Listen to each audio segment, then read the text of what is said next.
கர்த்தருடைய பந்தியில் பங்கெடுப்பதற்கு ஏதுவாக 2 ராஜாக்களாகமும் 4ஆம் அதிகாரம் 8 to 10 வரை நாம் எல்லோரும் சேர்ந்து வாசிப்போம்.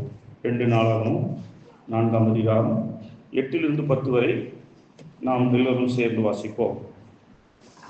பின்பு ஒரு நாள் எலிசா சுனீமுக்கு போயிருக்கும் போது அங்கே இருந்த கனம் பொருந்திய ஒரு ஸ்திரீ அவனை போஜனம் பண்ண வருந்தி கேட்டுக்கொண்டாள்.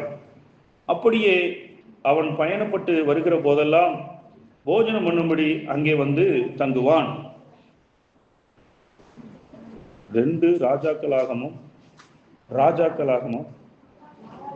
4ஆம் சொல்லிட்டேனா, சாரி, 2 ராஜாக்களாகமும் 4ஆம் அதிகாரம் 9வது வசனம் வாசிங்க. வாசிங்க.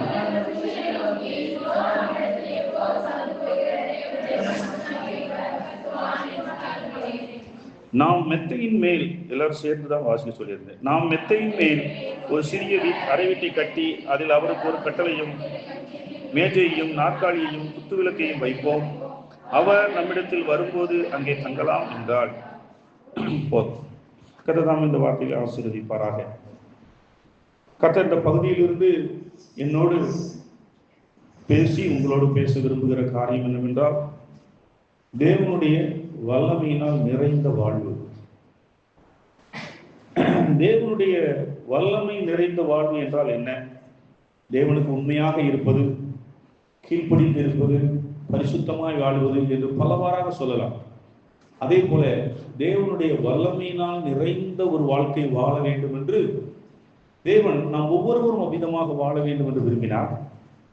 எல்லோரும், எல்லா தேவனுடைய பிள்ளைகளும் தேவனுடைய வல்லமையினால் நிறைந்து வாழ்கிறார்களா என்று கேட்டால் அப்படி இல்லை என்றுதான் சொல்ல முடியும்.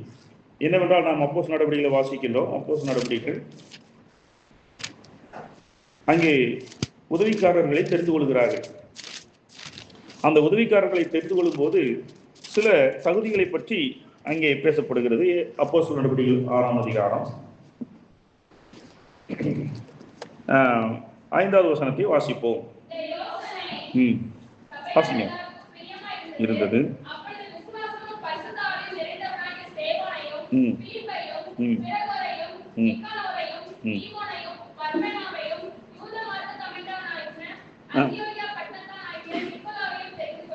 மற்றும் 8வது வசனத்துக்கு வாருங்கள்.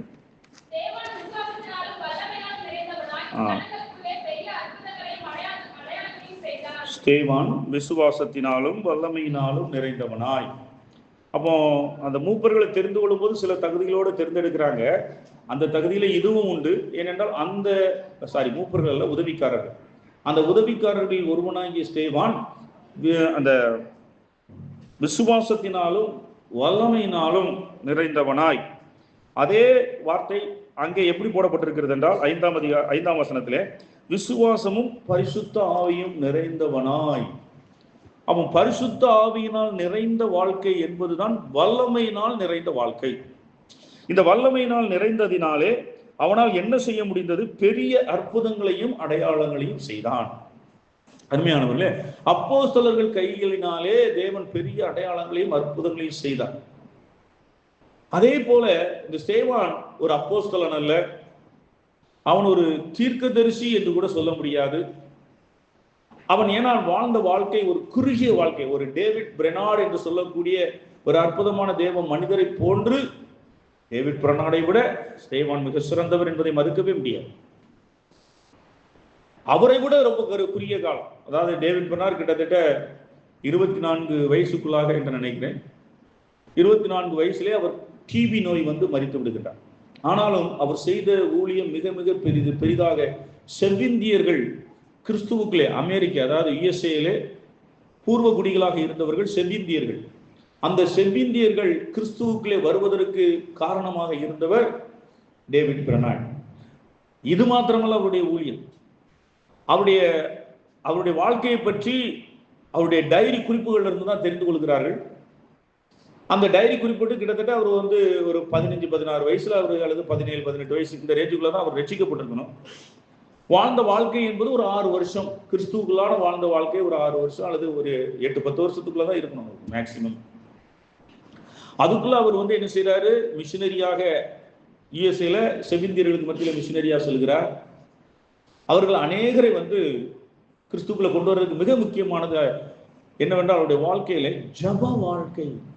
அவரை பற்றி சொல்லும்போது அவருடைய ஜப வாழ்க்கை, அந்த குறிப்புகள்ல அவர் எத்தனை மணி நேரம் ஜெபித்தார், எதற்காகலாம் ஜெயித்தார், எப்படி அப்படிங்கிறத பத்தி எல்லாம் அந்த குறிப்புகள் எழுதியிருக்கார். இத்தனை மணி நேரம் நான் ஜெபம் பண்ணேன். அப்போ ஒரு பெரிய அதிசயம் நடந்தது கூட உண்டு. ஒரு தடவை ஒரு காட்டுக்குள்ளே இருந்து ஜெபிக்கிறார். அப்போ செவிந்தியர்கள் சில பேர் இவரை கொல்ல வேண்டும் என்ற திட்டத்தோடு வருகிறார்கள்.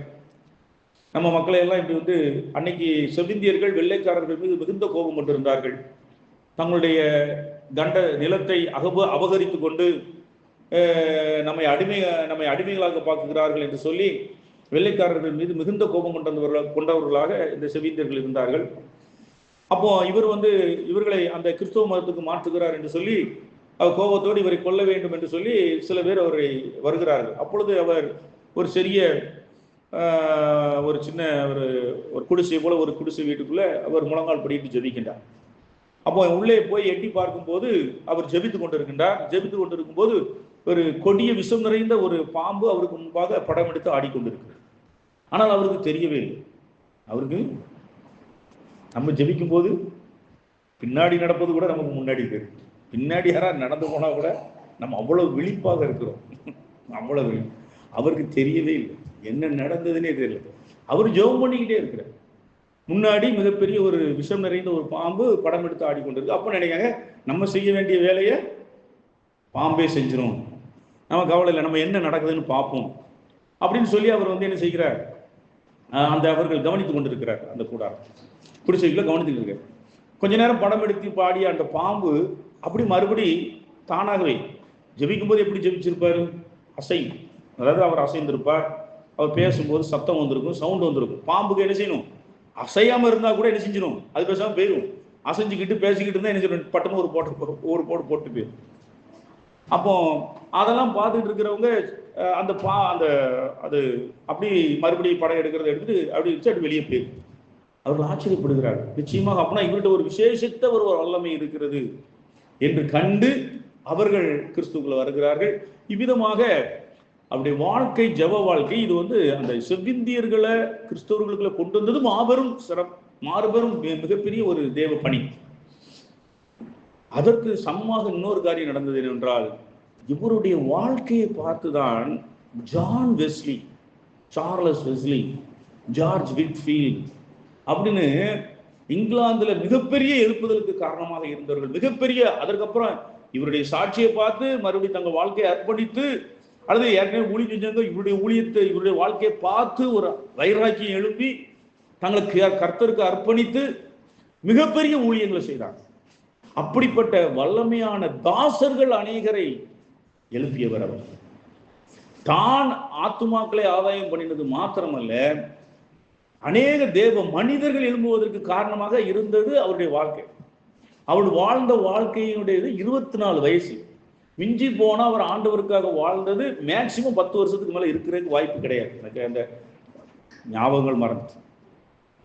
இப்ப 24 வயசுல டிபி நோயில அவர் இறந்திருந்தா இன்னைக்கு நம்ம எல்லாரும் என்ன செஞ்சிருப்போம், என்ன நினைப்போம்? இப்ப நம்முடைய மனநிலைமைகள்லாம் நீங்க யோசித்து பாருங்க. உடனடியாக என்ன செய்வோம்? டேவிட் பிரன்னார் யோசுவா, டேவிட் பிரன்னார் என்ன செஞ்சிட்டாரு, ஏதோ தப்பு பண்ணிட்டாரு, அதனாலதான் ஆண்டவர் எடுத்துக்கிட்டார். இப்படிதான் நம்ம பார்த்துக்கிட்டோம். ஆனால் அவருடைய சரித்திரத்தை வாக்குறவர்கள் யாருமே அவருடைய எந்த தப்புமே கிடையாது. அந்த காலத்துல டிபிக்கு மருந்தே கிடையாது. அற்புதத்துக்காக ஜெபித்திருக்கலாம், சோகம். அந்த நாட்கள்ல அற்புதத்தின் மீதெல்லாம் விருப்பம் கிடையாது. இன்றைக்கு விசுவாசிகளாகிய நாம இந்த நேரத்தில் அடையாளங்களை அற்புதங்களை விரும்புவது எதற்காக என்றால், வேத வசனத்தில் ஆதி அப்போஸ்தலர் காலத்தில் இருந்தது போல நம்முடைய சபையில இருக்கணும், அப்படி அடிப்படையில் ஊழியம் செய்யணுங்கிறதுக்காக நம்ம விரும்புறோம்.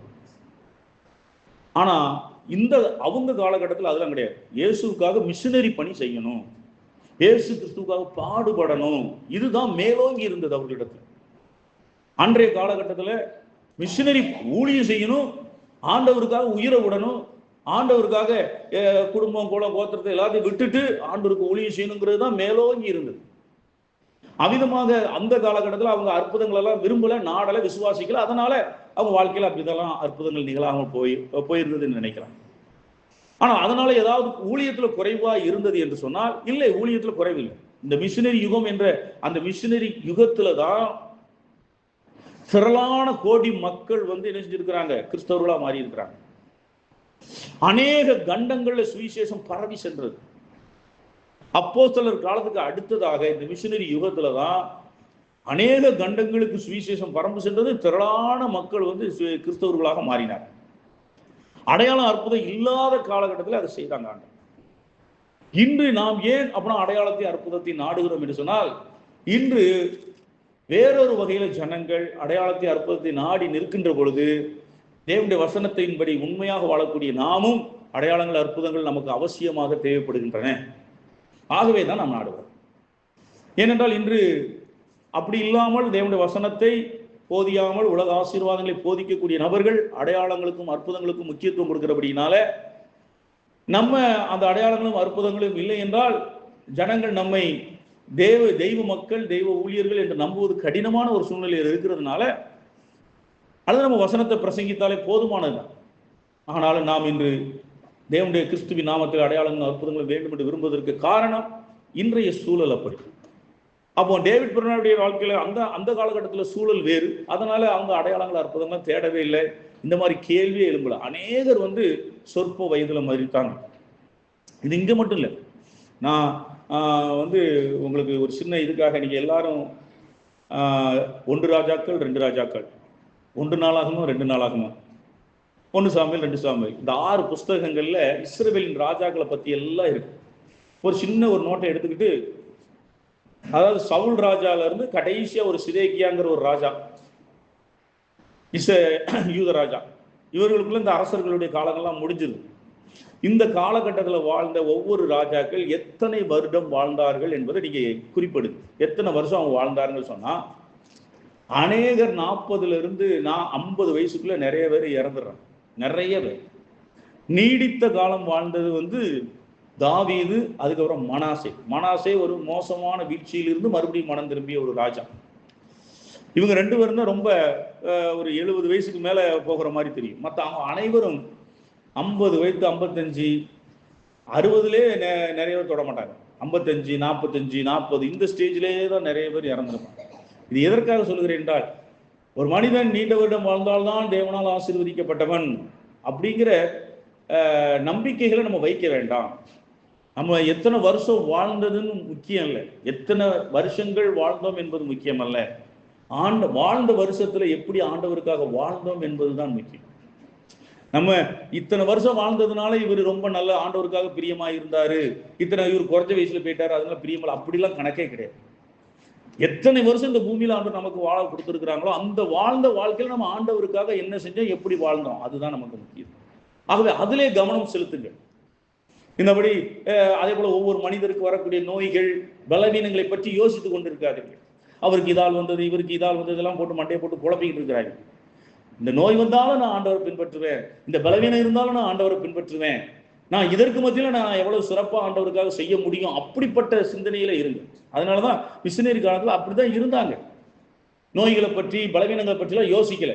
அதற்கு மத்தியில் நான் ஆண்டவருக்கு எப்படி சேவை செய்ய முடியும், ஆண்டவருக்காக நான் சாட்சியா இருக்க முடியும், ஆண்டவருக்கு நான் எப்படி பிரியப்படுத்த முடியும் என்பது கவலை தான் இருந்ததை தவிர அவர்கள் சரீர பலவீனத்தை பற்றியோ வறுமையை பற்றியோ எதையுமே யோசிக்கல. எந்த நிலையில இருந்தாலும் அந்த நிலையில இருந்து நான் எப்படி ஆண்டவருக்கு ஊழியம் செய்யணும் அப்படிங்கிறத மட்டும்தான் சிந்திச்சான். ஆகவே அருமையானவர்களே, நாமும் கூட நமக்கு என்ன இருக்குங்கிறத இருக்கிற இடத்துல இருந்து நான் இந்த நிலைமையில எனக்கு நான் எந்த நிலைமையில இருக்கிறேன், இந்த நிலைமையில நான் எப்படி ஆண்டவருக்கு ஊழியம் செய்ய முடியும், எனக்கான வாய்ப்பு என்ன, நமக்கு வாய்ப்பு இருக்குதா? இந்த நேரத்துல நம்ம இந்த சரீர தரிசனத்துல தேவனுக்காக ஊழியம் செய்வதில் நாம் சிறந்த வாய்ப்புகளை கொடுக்கின்றோம். ஒரு காலகட்டத்தில் நீங்க ஊழியம் செய்யணும்னா நிறைய விஷயங்கள் தெரியணும். மிஷனரி காலத்துல கூட நீங்க அதற்கான தியாலஜி படிக்கணும். அதுக்கப்புறம் சில நேரங்களில் மிஷனரியா போகணும்னா நீங்க மருத்துவம் கற்றுக்கிடணும். ஏன்னா போற இடங்கள்ல அந்த மருத்துவ உதவியின் மூலமா தான் நீங்க ஊழியம் செய்ய முடியும் என்பதற்காக இப்படி பல விஷயங்கள் தெரிந்திருந்தால்தான் நீங்கள் செய்ய முடியும். அதே போல ஒரு சபையினுடைய ஒரு ஊழியராக நீங்கள் ஊழியம் தேவனுடைய வசனத்தை கொடுக்கக்கூடியவராக இருந்தால் முதலாவது நீங்கள் ஒரு பைபிள் காலேஜ் படிச்சிருந்துருக்கணும். ரெண்டாவது, நீங்க ஆர்டைன், அந்த சபையால ஆர்டைன் அபிஷேகம்னு ஒரு ஆர்டைன் பண்ணப்படணும். இது இருந்தாதான் நீங்க பிரசங்க பீடத்திலிருந்து நீங்க தேவனுடைய வார்த்தையை கொடுக்க முடியும். ஆனால் இன்று அப்படி அல்ல. அப்போஸ்தலர்கள் காலத்துல கல்வி அறிவு இல்லாதவர்களும் தேவனுடைய வார்த்தையை கொடுத்தார்கள். அவர்கள் ஆவியானவர் தான் எல்லா ஞானத்தின் ஊற்றாக இருக்கிறார். அந்த பேதுரு, யாக்கோபு, யோவானுடைய செய்திகளை கேட்டு பரிசேயர்களும், மிக மெத்த படித்த பரிசேயர்களும் ஆச்சரியப்பட்டு, கல்வி அறிவு இல்லாத இவர்கள் எப்படி இப்படியெல்லாம் வேத வசனங்களை பேசுகிறார்கள், வேத எழுத்துக்களுக்கு விளக்கம் கொடுக்கிறார்கள் என்று அவர்கள் திகைத்தார்கள். ஆகவே தேவ ஆவியானுடைய பலமும் வல்லமையும் இருந்தால் நீங்கள் மிக சிறப்பாக தேவனுடைய ஊழியத்தை செய்ய முடியும், தேவனுடைய வார்த்தையை கொடுக்கக்கூடிய ஊழியத்தை செய்ய முடியும். நீங்க எப்படிப்பட்ட வார்த்தைகளை, எவ்வளவு அழகான வார்த்தைகள், விதவிதமான வார்த்தைகள், அலங்காரமான வார்த்தைகள், உச்சரிப்புகள் என்பது முக்கியம் அல்ல. திரும்ப திரும்ப சொல்லுகிறேன், வல்லமை மிகுந்த வாழ்வுக்காக நான் சொல்லுகிறேன். வல்லமை நிறைந்த வாழ்வு நம்ம ஏன் தேட வேண்டும் என்பதற்காக சொல்லுகிறேன். தேவ பரிசுத்தாண்டு வல்லமை இருந்தால் நீங்கள் பேசுகிற சாதாரண வார்த்தையின் மூலமும் கண்டு ஜனங்கள் உணர்வடைவார்கள், ஜனங்கள் மனம் திரும்புவார்கள். நீங்கள் ஒரு விஷயம் யோசித்து பார்க்க வேண்டும். நிச்சயமாக ஆண்டவராக இயேசு கிறிஸ்து மலை பிரசங்கத்தில் அற்புதமான கருத்துக்களை பேசியிருந்தார், மறுக்கவே முடியாது. மிகச்சிறந்த பிரசங்கம் என்பது மறுப்பதற்கே. ஆனா அதுல நயவசனிப்பான வார்த்தைகள் இருந்ததா, அலங்காரமான வார்த்தைகள் இருந்ததா அப்படின்னு பார்த்தீங்கன்னா நிச்சயமா அதுல இல்லவே இல்லை. நீதியின் மேல் பசிதாகம் உள்ளவர்கள் பாக்கியவான்கள், அவர்கள் திருப்தி அடைவார்கள். இன்னைக்கு என்ன பத்தி, இன்னைக்கு இந்த வார்த்தையை இன்றைய பிரசங்கிமார்கள் நம்ம யூடியூப்ல அப்பப்போ கேட்கறதுனால சொல்றேன், பேசினா எப்படி பேசுவாங்க சொல்லுங்க. நீதியின் மேல் பசிதாகம் உள்ளவர்கள் பாக்கியவான்கள், அவர்கள் திருப்தி அடைவார்கள்ங்கிற வார்த்தையை ஏசப்பா இப்படி பேசினாங்கல்ல.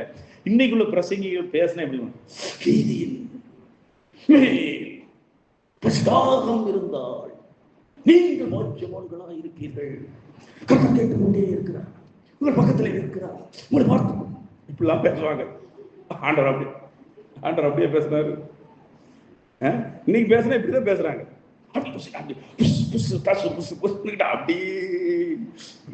இப்படி அப்போஸ்தலனாகிய பவுல் இப்படி பேசினாரா? யோசித்து பாருங்க. நான் இதை விமர்சிக்கிறதுக்காக சொல்லல. அந்த நயவசனிப்பு இதெல்லாம் பார்த்துட்டு தான் வசனத்தை கொடுக்கறதுக்கு எல்லாரும் பயப்படுறாங்க. இப்படிலாம் நம்மளால பேச முடியாது, இப்படிலாம் பேச முடியாது, இப்படி பேச வேண்டிய அவசியம் இல்லை என்று நான் சொல்லுகிறேன். இப்படி பேச வேண்டிய, உங்க மனசுல கர்த்தர் என்ன சொல்லுகிறாரோ அதை யதார்த்தமா பேசுங்க. நீங்கள் ஆவியில் நிறைந்திருந்தால், தேவ ஆவியின் வல்லமையினால் நிறைந்திருந்தால், உங்கள் வார்த்தைகள் உங்களுடைய வார்த்தைகள் கேட்கிறவங்க சிந்தனைக்குள்ள வருவாங்க, உணர்வுக்குள்ள வருவாங்க, பாவத்துல உணர்த்தப்படுவாங்க. அதுதான் முக்கியம். பரிசுத்த ஆவியில் நிறைந்த ஸ்மித் விக்கில்ஸ்வர்த் என்று சொல்லக்கூடிய ஒரு மனிதர், அற்புதத்தை அதிகமாக செய்தவர். அவர் ஒரு தடவை ஒரு தொழிற்சாலையில் சென்று ஆண்டவருடைய வார்த்தையை பிரசங்கிக்க செல்லுகிறார். அப்பொழுது அவருக்கு வழுக்கை தலை. அப்போ அந்த ஃபேக்டரியில் வேலை செய்யக்கூடிய 2 இளம்பெண்கள் என்ன செய்யறாங்கன்னா, இவருடைய வழுக்கை தலை பார்த்து அவங்களுக்குள்ள கிண்டல் பேசி சிரிச்சுக்கிட்டே இருக்காங்க. அவங்க ஏதோ நம்மளை தன்னை பத்தி ஒரு கேலியா பேசுறாங்கிறது தெரிஞ்சு ஒரு லைட்டா அப்படி பார்த்துட்டு போயிடுறாரு.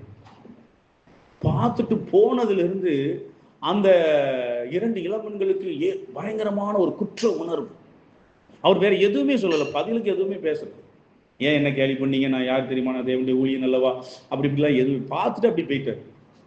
எப்படி பேதுருவை ஆண்டவராக இயேசு கிறிஸ்து பார்த்த உடனே அவன் மனசுக்குள்ள ஒரு குற்ற உணர்வு ஆகி, அவர் பிரசங்கம் பண்ணி கீழே நம்ம ஓடி போய் அழுகை செய்து, நாங்கள் தவறுதா உங்களை பற்றி நாங்கள் பரியாசம் பண்ணி எங்களை மன்னியுங்கள் என்று சொல்லி அவர்கள் கேட்டார்கள். அதுதான் பரிசுத்த ஆவியினால் நிறைந்த வல்லமை நிறைந்த ஒரு வாழ்வு. நய வசனிப்பு தேவையில்லை, உச்சரிப்பு தேவையில்லை, அதெல்லாம் தேவையே இல்லை. நம்முடைய அந்த வல்லமை நிறைந்த வாழ்வு வாழ்வதற்கு, அதனாலதான் ஆண்டவராக இயேசு கிறிஸ்து இந்த உலகத்தை விட்டு போகும்போது தன்னுடைய சீசர்கள் சொன்னார், உன்னதத்திலிருந்து வரும் பலனால் தரிப்பிக்கப்படும் வரை நீங்கள் எருசலேமில் தரித்திருங்கள். அப்ப இந்த பரிசுத்த ஆவியினால் நிறைந்த ஒரு வல்லமை நிறைந்த வாழ்வு நம்முடைய ஊழிய வாழ்க்கையில மட்டுமல்ல, நம்முடைய சொந்த வாழ்க்கையில, சாதாரண வாழ்க்கையில பிசாசு நம்ம பல வகையில நம்மளை தோற்கடிக்க வரும்போது, உலகம் மேற்கொள்ள வரும்போது, மாம்சம் மேற்கொள்ள வரும்போது, பரிசுத்த ஆவியினால் நிறைந்த வாழ்வின் மூலமா தான் அவைகளெல்லாம் நாம் ஜெயிக்க முடியும், அவைகளை நாம் முறியடிக்க முடியும். யார் பரிசுத்த ஆவியினால் நிறைந்திருக்கிறார்களோ அவர்கள் உலகத்திலிருந்து வரக்கூடிய போராட்டத்தை எளிதாக கடந்து செல்வார்கள்.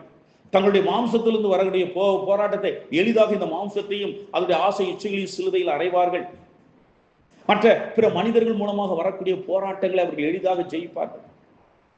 அப்போ இந்த பரிசுத்த ஆவியினால் நிறைந்த அவருடைய வல்லமை நிறைந்த வாழ்வை நான் வாழ வேண்டும் என்று அருமையான தேவனுடைய பிள்ளைகளை நீங்களும் நானும் வாழணும்னு ஆண்டவர் விரும்புகிறார்.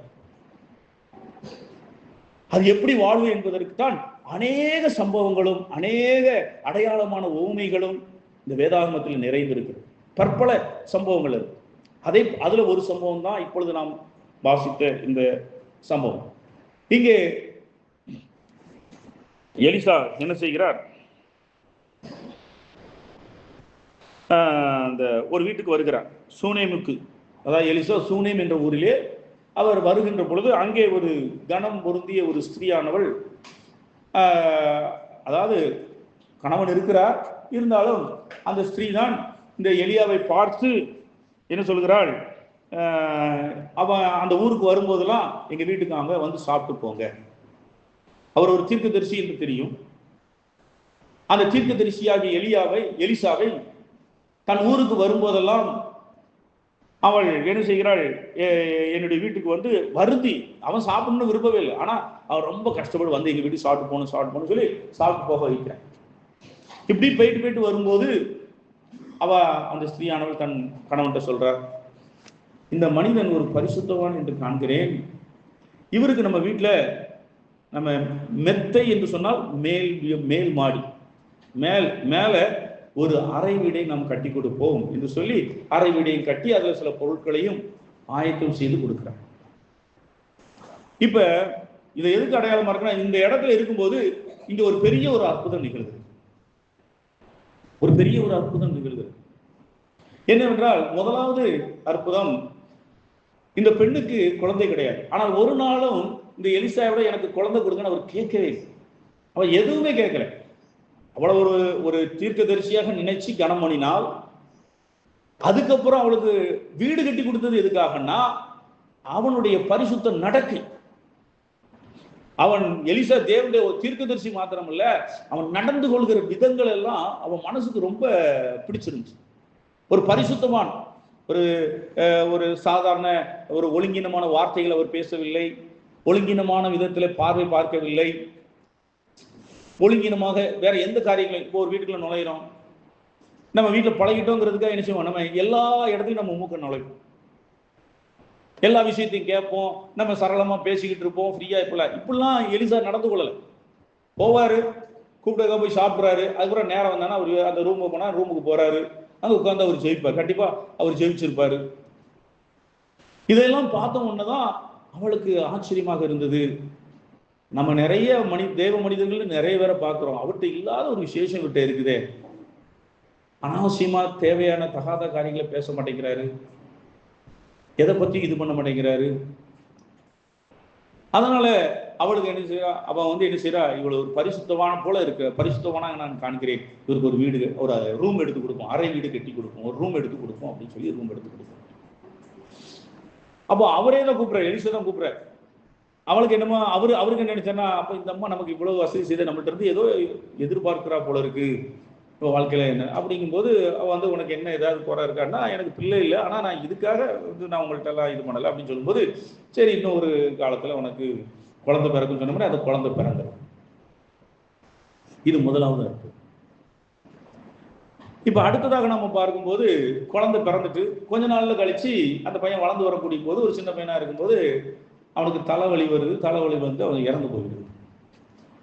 அப்போ அந்த குழந்தையை தூக்கிட்டு அவள் எலிசாவிடம் செல்கிறாள். அப்பொழுது அவன் வேறொரு ஊரில் இருக்கிறான். எலிசாவிடம் சென்று, நான் உங்கள்கிட்ட குழந்தை கேட்கல, நீங்களா கொடுத்தீங்க, இப்ப அந்த குழந்தை இறந்ததே எனக்கு மனசு கஷ்டமா இருக்க, என் பாவத்தை சுட்டி காட்டிக்கவா எனக்கு இதை செஞ்சீங்க அப்படின்னு சொல்லும்போது, அங்க மறுபடியும் அந்த குழந்தைய உயிரோடு எழுப்பி அந்த சுனாமிக்கு அந்த பெண்ணிடம் கொடுத்து விடுகிறான். அதாவது இவ்வளவு பெரிய அற்புதங்கள் செய்வதற்கான வல்லமை எலிசாவிடம் எங்கே இருக்கிறது என்று சொன்னால், நாம முதல்ல நினைப்போம், இந்த ஆவியின் வரமானது எலியா பரமேறி செல்கின்ற பொழுது அவன் கேட்டான் அவரிடத்துல, தாவீதின் வர எனக்கு ரெட்டிப்பாய் வேண்டும் என்று சொல்லும் போது, கேட்பதற்கு அரிதான காரியத்தை கேட்கிறாய் என்று சொல்லி, நான் மேலே ஏறி போகின்ற பொழுது என்னை பார்த்தாயானால் இந்த நீ கேட்டது உனக்கு கிடைக்கும் அப்படின்னு சொல்லிட்டு அவர் போறாரு. பரலோகத்துக்கு ஏறி போகிறத எலிசா பார்க்கிறார். அப்பதான் தகப்பனே இஸ்ரவேலுக்கு ரதமும் குருதியுமா இருந்தவரே என்று சொல்கிறார். அவன் பார்த்திருக்கிறான். அவன் கேட்டது அங்கீகரிக்கப்பட்டதற்கு என்பதற்கு அடையாளமாக எலியாவின் மேலிருந்த சால்வை கீழே விழுகிறது. அதை எடுத்துக் கொள்கிறான். இப்ப அவனுக்கு வல்லமை வந்துருச்சு. ஆனாலும் இந்த வல்லமை அவனிடத்துல இருப்பதற்கும் அந்த வல்லமையின் மூலமாக அடையாளங்களும் அற்புதங்களும் நிகழ்வதற்கும் தேவனுடைய ஜனங்கள் தேவன் பக்கமாக திருப்புவதற்கும் இப்ப அந்த ஒரு காரியம் நடந்துட்டா அதுக்கப்புறம் வேற எதுவுமே தேவையில்லையான்னா தேவை. இப்ப எலியாவுக்கு அந்த எலியாவின் மேலிருந்து சால்வை எலிசாவுக்கு கிடைத்தது போல இந்த எலியாவுக்கெல்லாம் மேலானவர், எல்லாரிலும் பெரியவர், எலியாவை காட்டிலும் எலிசாவை காட்டிலும் பெரியவர் ஆண்டவராகிய இயேசு கிறிஸ்து. எப்படி எலியா பரமேறி சென்றாரோ ஆண்டவராகிய இயேசு கிறிஸ்து பரமேறி சென்றார். பரமேறி சொன்னார், எருசலேமில் தரித்திருங்க, உன்னதத்திலிருந்து வரும் பலனால் கற்பிக்கப்படும்படி நீங்கள் எருசலேமில் தளித்திருங்கள். அந்த எலியாவின் சால்வைதான் பரிசுத்த ஆவியானவர்.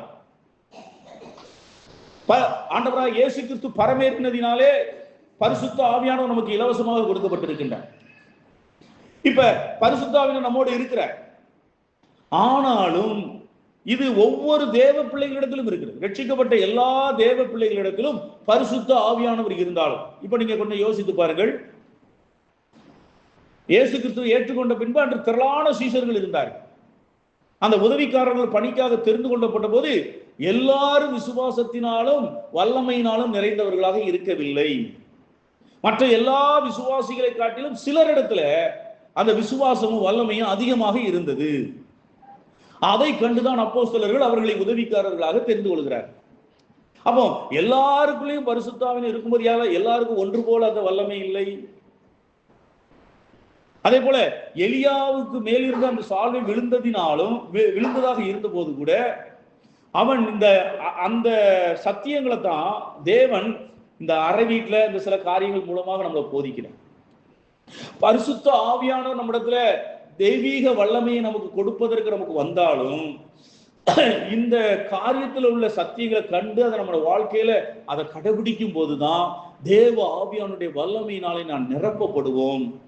நம் மூலமாக தேவனுடைய வல்லமையான கிரியைகள் நிறைவேற்றப்படும். நம்ம மூலமாக இன்னைக்கு கடந்து போனதை விட்டு விடுவோம். இன்னும் நமக்கு எத்தனை காலம் இருப்போம் நமக்கு தெரியாது. இருக்கிற இந்த கொஞ்ச காலத்துல ஆண்டவருக்காக வல்லமையான கிரியைகளை நம்ம வாழ்க்கையில இருந்து ஆண்டவருக்காக செய்யணும். அருமையானவர்களே, தேவன் நம்மை பிறருக்கு ஆசீர்வாதம் கொடுக்கும் பாத்திரங்களாக மாற விரும்புகிறார். ஆனால் நாமோ ஆசீர்வாதங்களை பெற்றுக்கொள்ளும் பாத்திரங்களாக இருக்க விரும்புகிறோம். எத்தனை பெரிய ஒரு பரிதாபகரமான நிலைமை தெரியுமா? நாம ஆசீர்வாதத்தை பிறருக்கு கொடுப்பதற்காக தேவன் நம்மை தெரிந்து கொண்டிருக்கிறார். அப்படி இருக்கும்போது நம்ம வாழ்க்கையில தானாகவே நடக்க வேண்டிய காரியங்கள், செய்ய வேண்டிய நிறைவேற்றப்படும் காரியங்கள் எல்லாமே தானாகவே நடக்கும். அதை பத்தி நீ கவலைப்படாத. அந்தந்த நாள் அதற்காக கவலைப்படும். நாம ஆண்டவருடைய ஆசீர்வாதத்தை பெற்று பிறருக்கு ஆசீர்வாதத்தை கொடுக்கக்கூடிய பாத்திரங்களாக திகழுமானால் நம்ம வாழ்க்கையில என்னென்னலாம் வேணுமோ அதெல்லாம் தாராளமா ஏராளமா கிடைச்சுக்கிட்டே இருக்கு. அப்போ அருமையான தேவனுடைய பிள்ளைகளே, ஆண்டவர் எனக்கு என்ன தருவார் என்பதை பற்றிய விட நான் ஆண்டவருக்காக நான் என்ன செய்யணும்? ஆண்டவர் நமக்கு எல்லாத்தையும் தந்துட்டார். பரிசுத்த ஆவியானவர் சகல ஆசீர்வாதங்களின் மொத்த உருவம் பரிசுத்த ஆவியானவர் தான். வல்லமை, பரிசுத்தம், ஞானம் எல்லாமே அவருக்குள்ளே பொதிந்து இருக்கிறது. பரிசுத்த ஆவியானவர்களே, இந்த பரிசுத்த ஆவியானவரை நம்மகிட்ட தந்துட்டாங்க ஆண்டவர். எப்ப ரட்சிக்கப்பட்டோமோ அப்பவே இந்த ஜீவ ஊச்சாகிய பரிசுத்த ஆவியானவர் நம்முடைய ஆவிக்குள்ளாக வந்து விட்டார். இப்போ உள்ள பிரச்சனை, இந்த ஆவியானவரால் நான் நிறைந்து நான் ஆண்டவருக்கு செய்ய வேண்டியவர்களை செய்யும் பொழுது என் வாழ்க்கையிலே எனக்கு என்னென்னலாம் தேவையோ அதின் காலத்திலே நேர்த்தியாக நம்முடைய வாழ்க்கையில எல்லாவற்றையும் செய்யக்கூடியவராக அவர் இருக்கின்றார். திரும்ப திரும்ப நாம சொல்றதுதான், தேவனுக்காக பயன்படுவது எப்படி என்பதை பற்றி மட்டும் சிந்தியுங்கள். என்னால் தேவனுக்கு என்ன பிரயோஜனம், நான் என்ன விதத்துல பிரயோஜனமா இருக்கேன், நான் என்ன விதத்துல அவருக்கு பயன்பாட்டுல இருக்கிறேன். இதை ஒவ்வொரு பிள்ளையும், ஒவ்வொரு தேவ பிள்ளையும் சிந்தித்து அதற்கு ஏற்றபடி நடந்தால் வாழ்க்கையில மற்ற காரியங்கள் தானாகவே நிகழ்ந்துவிடும். இதெல்லாம் இருந்ததுலாம் இது இயல்பிலே அப்போஸ்தலர் காலத்தில் உள்ள சபையிலே இயல்பிலே எல்லாத்தையும் நடந்தது. சிதறி போனவர்கள் எங்கும் சுவிசேஷத்தை பிரசங்கித்தார். அவர்கள் தங்களுடைய வாழ்க்கையை பற்றி, திருமணத்தை பற்றி, தொழிலை பற்றி எல்லாம் கவலைப்படவே இல்லை. எங்க போனாலும் ஆண்டவரை பத்தி நம்ம அறிவிக்கணும் அப்படிங்கிற சிந்தை மட்டும் இருந்ததுனால அவங்க குறைவுபட்டு இருந்தார்களா? இல்லவே இல்லை. யாரும் எந்த விஷயத்திலும் குறைவுபடவே இல்லை. இப்ப அப்போ என்னுடைய வாழ்க்கையில பரிசுத்த ஆவியானவர் நமக்குள்ள ஒவ்வொருத்தரும் இருக்கிறார். ரட்சிக்கப்பட்ட இந்த இடத்துல இருக்கக்கூடிய ரட்சிக்கப்பட்ட ஒவ்வொருவருக்கும் பரிசுத்த ஆவியானவர் இருக்கிறார். இப்ப அவரிலிருந்து இந்த வல்லமையானது, அவரால் நிரப்பப்பட்டவனாக என்று சொன்னால், அவரால் ஆளுகை செய்யப்படுகிறவனாக நான் இருக்கின்ற பொழுது அவர் தன்னுடைய வல்லமையை பரிபூர்ணமாக என்னிலிருந்து வழிந்தோட செய்கின்றார். இது எப்படி என்பதை தான் பார்க்கிறோம். முதலாவது நாம் பார்க்கும்போது அங்க 9வது வசனத்துல அந்த அந்த பெண் சொல்றா புருஷன்ட்ட, இதோ நம்மிடத்தில் எப்போதும் வந்து போகிற என்ற வார்த்தை பயன்படுத்த, வந்து போகிற. அதாவது எலிசா அந்த வீட்டில் நிரந்தரமா குடியிருக்கிற, வந்து போகிற ஒரு விருந்தாளியை போல அல்லது ஒரு அந்நியன் பரதேசியை போல அந்த வீட்டை பொறுத்த மட்டிலே, அந்த வீட்டுக்கு சொந்தக்காரர்கள் அந்த ஸ்திரீயும் அந்த கணவனும். ஆனால் எலிசா அந்த வீட்டை பொறுத்த எலிசா வந்து போகிற ஒரு அந்நியனும் பரதேசி, ஒரு விருந்தாளி. இது எதை குறிக்கிறது? நம்ம இந்த தேவனுடைய பிள்ளைகளாகிய நீங்கள் நானும் இந்த பூமிக்குரிய வாழ்க்கையை ஒரு அந்நியனும் ஒரு பரதேசியுமா ஒரு இடத்துல வாழ்ந்தா எப்படி இருப்பானோ அதை போன்று இந்த பூமிக்குரிய வாழ்க்கையில நம்ம வாழணும். இந்த பூமியில நம்ம ஒரு அந்நியனை போல ஒரு பரதேசினா, அதாவது எப்படி சொல்றது, அந்நியனும் பரதேசி என்றால் வாழ்ந்துகிட்டே இருப்போம், அனுபவிச்சுக்கிட்டே இருப்போம், ஆனால் பற்று இருக்காது. இந்த பற்றை பற்றி அழகாக சொல்வது என்னவென்றால், புத்தர் சொல்றார். புத்தருக்கு ஒரு கேள்வி இருந்தது, மனித வாழ்க்கையில் ஏன் இவ்வளவு துன்பங்கள், இவ்வளவு சண்டைகள், இவ்வளவு சச்சரவுகள், எல்லாவற்றுக்கும் காரணம் என்ன என்று ரொம்ப ஆராய்ந்துகிட்டே இருந்தேன். அது சரியோ தவறோ, ஆனால் ஆசையே துன்பத்திற்கு காரணம். மனித வாழ்க்கையிலே மனிதன் படக்கூடிய துன்பத்திற்கு மூல வேர் அவனுடைய ஆசை. இந்த ஆசையிலிருந்து அவன் விடுபட்டால் இந்த துன்பத்தில் இருந்தெல்லாம் அவன் விடுபட்டு விடுவான். ஆனால் நடைமுறையிலே சாத்தியமில்லை. ஏனென்றால் இந்த புத்த மதத்தை ஏற்றுக்கொண்ட சிங்களவர்கள் தமிழர்களை கொள்ளுகிறார்கள். இந்த புத்த மதத்தில் இருந்து வந்தவர்கள் தான் இந்த புத்த மதத்தை போன்ற கருத்துக்கள் தான் கன்ஃபியூசியம், லாவோசியம், தாவோசியம் என்று நிறைய இதுகள் இருக்கின்றன. சீனா, தாய்லாந்து, மலேசியா, பர்மா இந்த வட்டாரத்தில் உள்ள எல்லா மக்களும் இந்த விதமான புத்த மதம், சைன மதம் போன்ற கருத்துக்களுடைய மதங்களை உடையவர்கள் தான். ஆனா சைனாக்காரங்களை பார்த்தா இன்னைக்கு எவ்வளவு ஆக்கிரமிப்பு உள்ளவர்களா இருக்கார். ஒரு மதத்தை பின்பற்றும் போது அந்த மதத்தில் உள்ளவர்கள் எப்படியோ அப்படித்தான் அப்போ அந்த மதத்தினுடைய கருத்து அவர்களை அப்படி உருவாக்கி இருக்கு. அதனாலதான் நீங்க எல்லாத்தையும் பாருங்க, ஒரு கிறிஸ்தவர்களா இருந்தால் ஒரு அமைதியாக, பொறுமையாக, நன்மை செய்கிறவர்களா இருப்பாங்க. ஒரு முஸ்லீம்னா ஒரு தீவிரவாதி போன்ற சித்தரிப்பு தான் வரும். ஒரு இந்துனா அவர்களும் இப்ப கிட்டத்தட்ட தீவிரவாத நிலைமை எடுக்கிறார்கள். அப்போ அருமையானவர்களே, இப்ப நாம எதை நம்புகிறோமோ அந்த ஆசைதான் துன்பத்துக்கு காரணம் என்பது. அப்போ நம்ம இந்த வாழ்க்கையில ஒரு அந்நியனும் பரதேசனா அவன் எதன் மீதும் தீவிரமான ஆசையும் பற்று வைத்திருக்க மாட்டான்.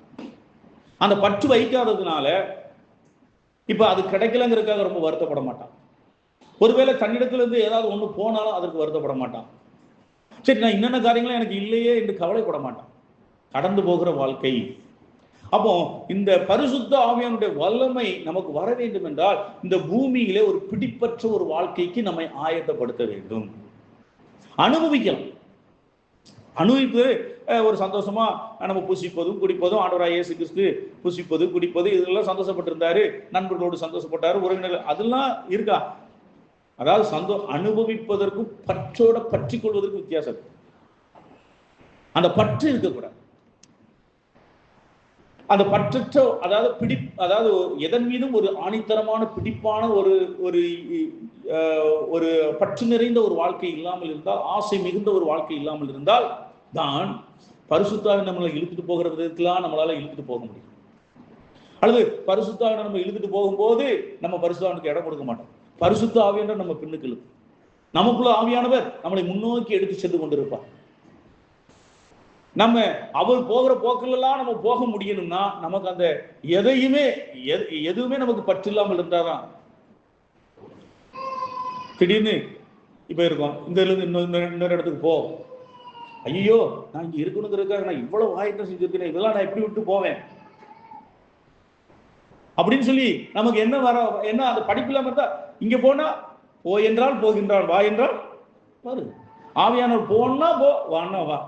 எந்த இடமும் எதுலையும் பிடிப்பு இல்லை எனக்கு, எதுவும் எனக்கு சதம் இல்லை, எது எனக்கு நிரந்தரம் இல்லை, எதன் மீது எனக்கு பிடிப்பு இல்லை. அப்படிங்கிற ஒரு நிலையில இருந்தாதான் ஆவியானவர் உங்களை அப்படி இழுத்தே போகும். யோசித்து பாருங்க சௌர் பக்சி, சீக்கியர்கள் மிகுந்த மத வைராக்கியம் உடையவர்கள் ஒருவர். அவர் தன்னுடைய ஜனத்துக்காக இல்லாம தமிழர்களாகி நம்மளுடைய மத்தியில் ஊழியர்ச்சியை ஆண்டவர் அழைச்சிட்டு வந்தார். அவருக்கு தன்னுடைய மக்கள் மீது ஒரு பிடிப்பு இருந்திருந்தால் அவர் நம்ம மத்தியில் ஊழியம் செய்வாரா? என் மக்களுக்கு நான் ஊழியம் செய்யறேன், சீக்கிய மக்களை நான் எப்படியாவது ஆண்டவர்கிட்ட கொண்டு வர்றதுக்கு நான் இருக்கிறேன், ஏன் இங்க இந்த தெற்கு உள்ள தமிழர்கள் மத்தியில் நான் ஏன் ஊழியம் செய்யணும் அப்படின்னு அவர் நினைத்திருக்கிறாம் அல்லவா? அவர் அப்படிலாம் நினைக்காம ஆண்டவர் போன்னு சொன்னாரு, தன்னுடைய மக்கள், தன்னுடைய குடும்பம், தன்னுடைய ஊர் எல்லாவற்றையும் விட்டு விட்டு அவர் பேசாம இங்க வந்துட்டார். இங்க ஊழியம் செஞ்சுட்டு இருக்காரு, ஊழி நல்லா வளர்ந்துருக்கு. திடீர்னு எங்க போய் சொல்லிட்டாங்க, எங்க போய் சொல்லிட்டாங்க, ஆந்திராவுக்கு போய் சொல்லிட்டாங்க. எல்லாத்தையும் விட்டுட்டு அப்படி போயிட்டாரு. அவர் போய் கடைசி வரைக்கும் எந்த இடத்துல ஒரு பிடிப்பாக, ஐயோ இதுதான் நான் இத்தனை வருஷம் ஊழியம் செஞ்சேன் அப்படின்னு சொல்லி அவர் எந்த இடத்துலையும் பிடிப்பாகவே இல்லை. இது எல்லாருக்குமானதுதான். அப்ப இரண்டாவதாக நம்ம பார்க்கிறோம், தேவனுடைய மனுஷனாகி இவர் பரிசுத்தவான். நம்ம வாழ்க்கையில பரிசுத்தத்துக்கு முக்கியத்துவம் கொடுக்கணும்.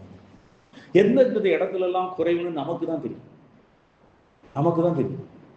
நம்ம உண்மையுள்ள இருதயத்தோடு நம்ம எந்தெந்த இடத்துல பரிசுத்தத்துல குறைவா இருக்குமோ அந்த பரிசுத்தத்துல வளர்வதற்கு ஏதுவாக, பரிசுத்தம் இல்லாமல் தேவனுக்கு பிரியமா இருப்பது கூடாத காரியம். விசுவாசம் இல்லாமல் இருப்பது போலவே தேவனுக்கு பிரியமானது பரிசுத்தம். ஆலயத்தின் அலங்காரம் பரிசுத்தம்.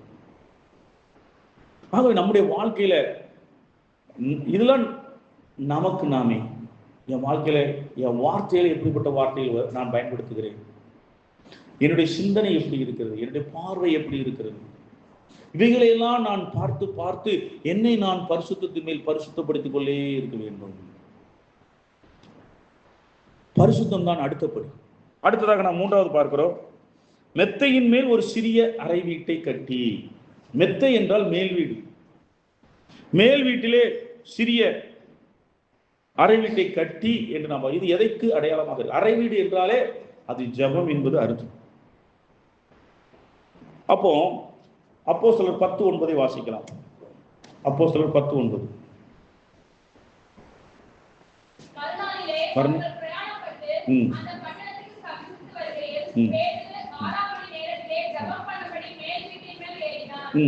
இந்த மேல் வீட்டின் மேல் ஏறுதல் என்பது, அதாவது நம்ம எல்லாருமே ஜெபிக்கிறோம். அவன் ஜெபிக்கும் போது அங்க ஒரு தரிசனத்தை காண்கிறான், அங்க அடுத்து பரிசுத்தருடைய சத்தத்தை கேட்கிறான். அதாவது ஜெபத்தினுடைய விளைவு. நான் ஜெபிக்கும் போது நம்ம ஒரு இதை வச்சுக்கணும், ஆவியானவருடைய முழு பிரசனத்தை நான் என் இருதயத்துல என் ஆவிக்குள்ளாக அனுபவிக்கிற வரைக்கும் என் ஜெபத்தை முடிக்கப்படும். ஆவியானுடைய பிரசன்னத்தையும் அவருடைய ஆளுகையும் என் ஆவிக்குள்ளாக உணர ஆரம்பித்தது என் ஜெபத்தை முடிச்சுக்கணும். அதாவது பரிசுத்த ஆவியானவரால் நிரம்பும் வரைக்கும் நான் ஜெபத்துல தரித்திருக்கேன். நம்ம ஜெப வாழ்க்கை ஒரு கடமை. நம்ம ஒரு சில காரியங்களுக்கு வந்து ஜெபிக்கிறோம், ஜெபிச்சுட்டு அப்படி கடந்து போய்கிறோம், அப்படி என்று இல்லை.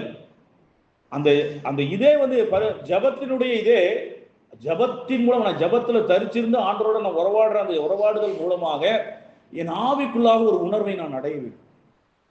ஆனா ஆவியானவர் என்னை முற்றிலுமா அவருடைய கட்டுப்பாட்டு, அதாவது அவர் என்ன நிரப்புற, அவருடைய பிரசன்னத்துக்குள்ள இருக்கிற அவருடைய சத்தத்தை அவர் அது நமக்கு தெரியும். அந்த இடத்துல ஒரு விதமான ஒரு திருப்தி, அதாவது ஜெபத்துல போகும்போது அப்படி ஒரு நம்ம அவருடைய பிரசன்னத்துல, அவருடைய மகிமையில அல்லது அவருடைய ஒரு உணர்வுல நம்ம அப்படி நிரம்பி இருக்கிறது. அந்த நிரம்புறது வரைக்கும் நம்ம ஜெபத்துல ஆண்டோட இருக்கிறோம். அதனால ஜெபம் என்பதே பரிசுத்த ஆவியினால் நிரம்புவதற்காக, பரிசுத்த ஆவியினால் நிரப்பப்படுவதற்காக, அந்த நிரப்புதலுக்காகத்தான் நாம் செபிக்கணும்.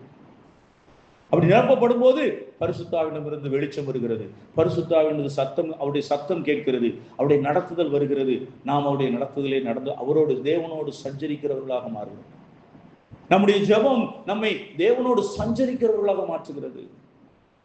அது வரைக்கும் ஜெபம். அப்ப நம்முடைய ஜெபத்துல நம்ம என்ன இத்தனை காரியங்களுக்காக ஜெபித்தங்கிறது இல்ல, பரிசுத்த ஆவியுடைய நிரப்புதலை நம்ம அனுபவிச்சு அவருடைய நிரப்புதலுக்குள்ளாக நம்ம இருக்கிறோங்கிற அந்த உணர்வு வர்ற வரைக்கும் ஜெபிக்கணும். அப்போ இது மூன்றாவதான காரியம் என்று நாம் பார்க்கிறோம். நான்காவதாக நாம் பார்க்கும்போது அது அவருக்கு ஒரு கட்டிலையும், கட்டில் என்பது எதை குறிக்கிறது, கட்டில் என்பது எதை குறிக்கிறது என்று நாம் பார்க்கும்போது ஆதியாகமம் 47:31. ஆதியாகமம் 47:31. அப்பொழுது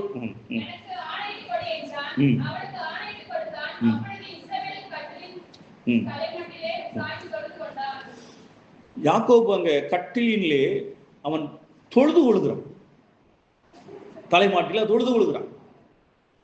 அந்த தொழுது கொள்ளுதல் என்பது, கட்டில் என்பது ஒரு நம்ம தேவன் ஒவ்வொன்றில் அதனது தம்முடைய தீர்மானத்தின்படி எல்லாவற்றையும் எழுதி வைத்திருக்கின்றார்.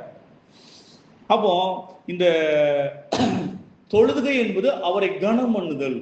நம்ம வாழ்க்கையில கர்த்தரை கனம் பண்ணுகிறதுலே நம்ம பரிசுத்தாவிட வல்லமையினால நிரப்பப்படணும்னா நம்ம வாழ்க்கையில பிதாவினுடைய மகிமையை தேட வேண்டும். கர்த்தராகிய இயேசு கிறிஸ்து சொன்னார், என் பிதாவின் மகிமையை தவிர நான் என்னுடைய மகிமையை தேடுறது இல்லை, பிதாவினுடைய மகிமையை தான் தேடும். கர்த்தராகிய நம்ம இது என்ன, கர்த்தராகிய இயேசு கிறிஸ்துவின் நாமம் மகிமைப்படணும், கர்த்தராகிய இயேசு கிறிஸ்து மகிமைப்படணும். அதற்கு நான் என் வாழ்க்கையில அவரை கனம் பண்றதுக்கு நான் என்னென்ன செய்யணுமோ அதை செஞ்சுட்டு, அவர் எப்படிலாம் என் வாழ்க்கையில கனம் பண்ணணுமோ, என் வாழ்க்கையை பார்த்து, என்னுடைய நடக்கையை பார்த்து, என்னுடைய செயல்களை பார்த்து கர்த்தர் கனமடையும். கர்த்தர் கனமடைய முடியாத செய்கைகளை நாம் செய்ய வேண்டும். அப்ப அதுதான் தொழுதுகொள். தொழுதுகொள் என்பதை அவரை கனம் பண்ணுதல், அவரை உயர்த்துதல், அவரை மகிமைப்படுத்துதல். இது ஆராதனைக்கு மாத்திரம் அல்ல. தேவனுடைய ராஜ்யம் பேச்சில் அல்ல, பலத்தில் இருக்கிறது என்று சொன்னால் வாழ்க்கையில் இருக்கு. நம்முடைய வாழ்க்கை ஒரு ஆராதனை.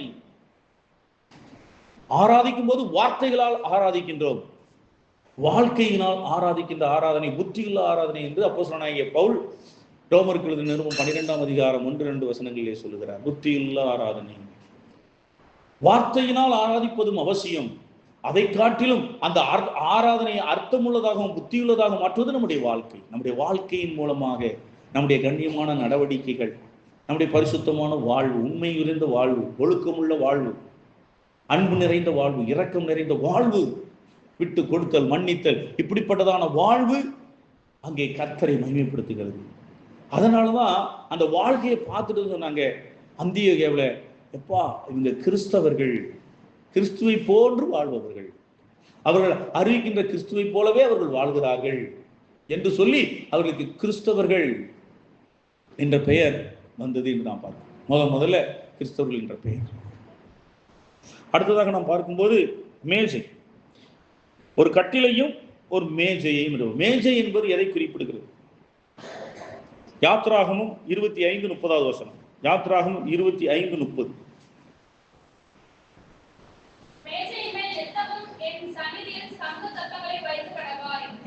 மேஜையின் மீது, ஆசரிப்பு கூடாரத்துல சமூகத்து அப்பத்து மேஜை என்று உண்டு. அந்த மேஜையில ஒவ்வொரு நாளும் ஆசாரியர்கள் பழைய அப்பங்களை எடுத்துட்டு புதிய அப்பங்கள், 12 அப்பங்கள், 12 கோத்திரங்களுக்கு 12 அப்பம் வைப்பாங்க.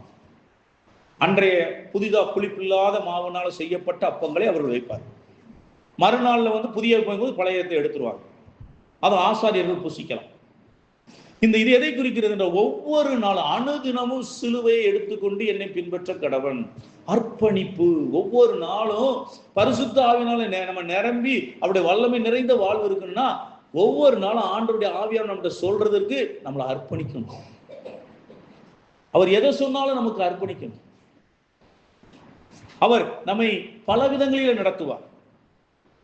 அது சிலுவையின் அனுபவமாக இருக்கலாம், சிலுவை சுமத்தலாக இருக்கலாம். ஆனால் அந்த சிலுவை சுமத்தலை சந்தோஷத்தோடு எடுத்துக்கொண்டு நம்மை அர்ப்பணிக்கும் போது பரிசுத்த ஆவியானவர் நம்மோடு பேசுகிற தேவனுடைய சித்தத்தை வெளிப்படுத்தக்கூடிய ஒவ்வொரு சித்தத்திற்கும் என்னை அர்ப்பணிக்கின்ற பொழுது, அது எதுவாக இருந்தாலும் நான் அர்ப்பணிக்கும் போது என் மூலமா அவருடைய வல்லமை அதிகமாக வெளிப்படுகிறது. நாம் எந்த அளவுக்கு அவருக்கு நம்மை ஒப்பு கொடுக்கிறோமோ அந்த அளவுக்கு ஆவியானவர் நமக்கு தம்மை அவர் நமக்கு ஒப்பு கொடுப்பார். நாம எந்த அளவுக்கு அவருக்கு அர்ப்பணிக்கணும். நீங்க என்ன சொன்னாலும் நான் கேட்க ரெடின்னு சொல்லும் போது ஆவியானவர் நீ என்ன சொன்னாலும் நான் கேட்க ரெடி அப்படின்பார். நாம எவ்வளவுதான் அவருக்கு அவர் என்ன சொன்னாலும் அவர் என்ன சொல்ல வேத வார்த்தையிலிருந்து நமக்கு உணர்த்துகிற காரியங்கள், தனிப்பட்ட விதத்துல உணர்த்துகிற காரியங்கள் எதுவாக இருந்தாலும் அவரே அர்ப்பணிக்க சொல்ல முடியும். என்ன சொன்னாலும் அதற்கு நான் அப்போ இவைகளையெல்லாம் நம்ம ஆண்டவரோட சஞ்சரிக்க தான் நமக்கு தெரியும் ஆண்டவர் ஆண்ட என்ன எதிர்பார்க்கிறது.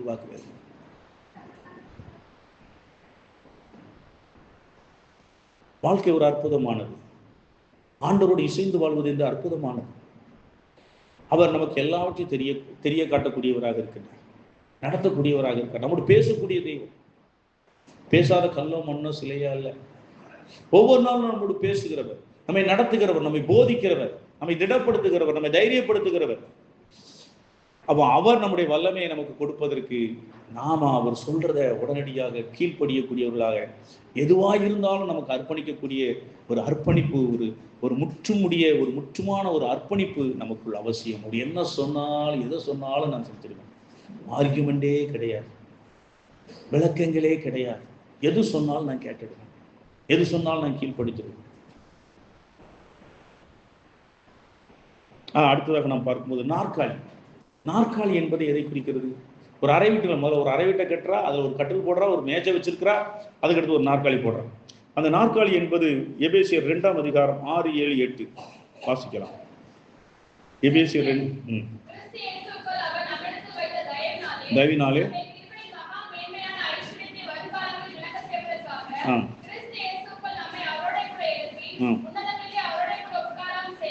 நாற்காலியில நம்ம உட்காரவும் செய்தார். இது பொதுவாக என்னன்னா கிறிஸ்துவை சார்ந்த விசுவாச வாழ்க்கை. கிறிஸ்துவை சார்ந்த விசுவாச வாழ்க்கை. நாம எல்லாரும் கண்டு தரிசித்து வாழக்கூடிய வாழ்க்கையில தான் நம்ம வளர்க்கப்படும். இந்த உலக வாழ்க்கையை கண்டு தரிசித்து வாழ்கிற வாழ்க்கை, காரணங்களை அறிந்து கொண்ட வாழ்க்கை. ஆனால் ஆண்டு சொல்ற விசுவாச வாழ்க்கை இது கிட்டத்தட்ட ஒரு குருட்டு வாழ்க்கை மாதிரி. ஆண்டவர் சொல்ல செய்யும் போது அருமையானவர்களே,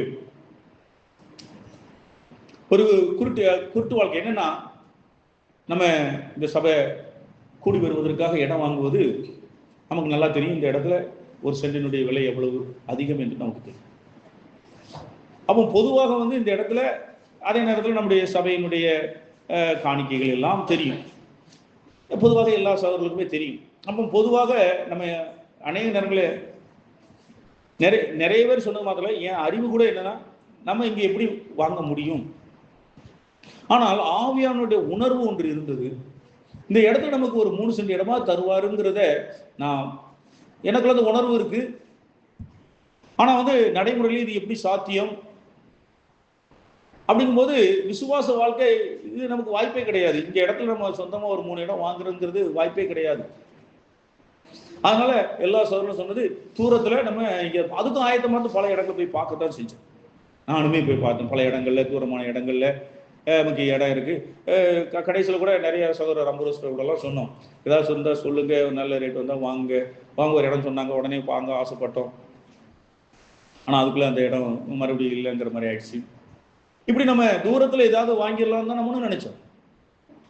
விசுவாச வாழ்க்கை என்பது ஒரு குருட்டு வாழ்க்கைங்கிறது. அப்போ ஆண்டவர் தருவேன்னு சொன்னது, அந்த உணர்த்தல் தந்தது உண்மை. இப்ப அதே மாதிரி நமக்கு ஆண்டவர் ஆச்சரியமான விதத்துல கிடைக்க பண்ணியிருக்கிறார். அதே போலதான் இந்த கட்டட கட்டுற காரியம் அப்படி. ஒவ்வொரு கட்டமும் ஒவ்வொரு தடவையும் அவர் கேட்கும்போது நம்மள அதற்கான பணம் அதிகமாக இல்லவே இல்லை. இப்ப அடுத்த 3வது கட்டமாக 11 லட்சம் கேட்டிருக்கிறார். அப்போ ஒவ்வொரு கட்டமும் நம்ம கையில அது இல்லை. ஆனால் ஒவ்வொரு தடவையும் அவர் பல விதங்களிலே நம்ம நடத்துகிறார், அதிசயமான விதமாக நடத்தும். விசுவாச வாழ்க்கை என்பது ஒரு குருட்டு வாழ்க்கையை போல. நம்ம ஆண்டவரை விசுவாசிச்சு அதுல தரித்திருக்கக்கூடிய ஒரு வாழ்க்கை. இதுதான் எல்லா வகையான வாழ்க்கை. இது என்னுடைய வாழ்க்கை பல சந்தர்ப்பங்கள்ல என்னுடைய பிள்ளைகளுடைய படிப்பு, பிள்ளைகளுடைய காலேஜில் சேர்க்கிறது. இப்ப 2வது பையன் வெளிநாடு சென்றது எல்லாமே என் பையன் கேட்பான். நான் சொல்லுவேன், நீ வெளிநாட்டுக்கு நீ பல இதுல நீ கேளுப்பா, போய் ஏஜென்சிலாம் போய் பாரு, அந்த போறலாம் சொல்லுவேன். அவன் ஒரு வாட்டி இப்படியே கேட்டான், எப்போ உண்மையிலே நீங்க அனுப்புவீங்களா? நான் மனசுல எங்கிட்ட அனுப்புவதுக்கு ஆசை தான், நீ செய்யுப்பா, பார்ப்போம் அப்ப பார்ப்போம் அப்படின்னு சொல்லிட்டு சொன்ன. அதுக்கப்புறம் திடீர்னு ஒரு இது கிடைக்குது,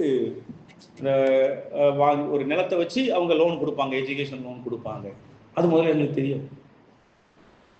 தெரியாம இருக்கும்போது எப்படி நினைக்க முடியும்? நான் ஒரு நிலத்தை சரி வித்துருவோம்ப்பா, சரி இல்லை நிலத்தை வித்து நான் மனசை சொல்லி நிலத்தை வித்துருவோம்னு நான் புரோக்கர்ட்டெல்லாம் சொல்லிட்டேன், இந்த நிலத்தை வித்துருங்க அப்படின்னு சொல்லி. ஆனால் அதுக்கப்புறம் அதில் லோன் எடுக்க முடியும் தெரிஞ்சது. அதுக்கப்புறம் லோன் எடுத்து இப்போ அவங்க அந்த பேர் கரைஞ்சிடணும். இப்போ ஒவ்வொரு கட்டத்திலையும் இந்த விசுவாச வாழ்க்கையில நடக்க முடியாத காரியங்களை நமக்கு இது நடக்குங்கிற மாதிரி சொல்றாரு. ஆனால் அது எப்படி நடக்குன்னு நமக்கு தெரிய மாட்டேங்குது. அப்போ நம்ம இதுதான் விசுவாசம். நம்ம வாழ்க்கையில ஒவ்வொன்றிலும் கர்த்தர் நமக்கு என்ன செய்றாரு? அந்த விசுவாச வாழ்க்கை இருந்தால்தான் தேவனுடைய வல்லமை விளங்கும். இன்று நான் சொல்ல முடியும் எத்தனை காரியங்களை தேவனுடைய வல்லமை எனக்கு செஞ்சிருக்கிறாங்க. ஊழியத்தின் பாதைகள், மற்ற காரியங்கள் எல்லாம் ஊழியத்தின் பாதைகள், கடந்து வந்த பாதைகள் என்னோடு இருந்த உங்கள் அனைவருக்கும் தெரியும். ஒருவேளை நான் வெளியில அழாமல் இருக்கலாம், என் உள்ளத்தை நான் எவ்வளவு அழுதுருப்பேன்னு எனக்கு தான் தெரியும். எவ்வளவு பெரிய சூழ்நிலைகள்லாம் கடந்து வந்தேன் என்று உங்களுக்கு தெரியும். கடந்து வந்திருக்கிறேன். ஏனென்னா நீங்களும் என்னோடு கூட கடந்து வந்து கொண்டிருக்கிறேன். அவ்வளவு சூழ்நிலையிலும் கர்த்தர் என்ன செய்யறாங்க? நடத்திக்கிட்டே இருக்கிறாங்க. எவ்வளவு நேரம் பயம், நடுக்கம், அப்படிலாம் என்ன ஆகும், ஏதாகும். அப்போ ஒவ்வொரு கட்டத்திலையும் கர்த்தர் என்ன செய்றாங்க? நம்ம அதான் விசுவாச வாழ்க்கை, நமக்கு விசுவாசித்து கர்த்தரை பின்பற்றுகிற வாழ்க்கை. அதுதான் நாற்காலி. ஆண்டவர் மேல் விசுவாசத்தோடு அமர்ந்திருத்தல், ஆண்டவர் மீது விசுவாசத்தோடு சார்ந்திருத்தல், அவர் மீது நம்பிக்கையாக. அடுத்து கடைசியாக நம்ம குத்து விளக்கு என்பது நமக்கு தெரியும். அது வசனம். பிலிப்பியருக்கு எழுதியிருப்போம் 2ஆம் அதிகாரம் 14ஆம் வசனத்தின் பின்பகுதி. பிலிப்பியர் 2:14 பின்பகுதி. ஜீவ வசனத்தை பிடித்துக்கொண்டு